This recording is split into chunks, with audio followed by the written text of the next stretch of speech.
कि बोला कोयले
भैया खाते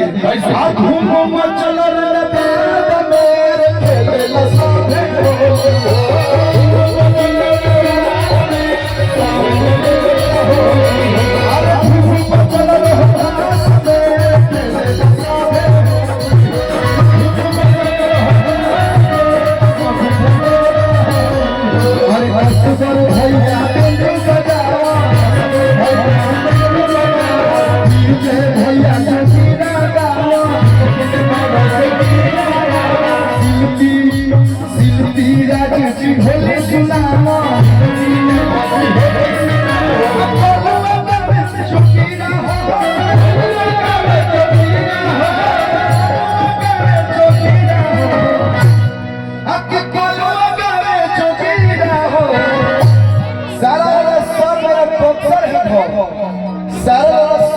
बक्सर है घर में बलू सिंगर का होली का लहर बोला भाई कि क्या लोग में जोगीरा हो अब धूम मचल रहा भारत मेरे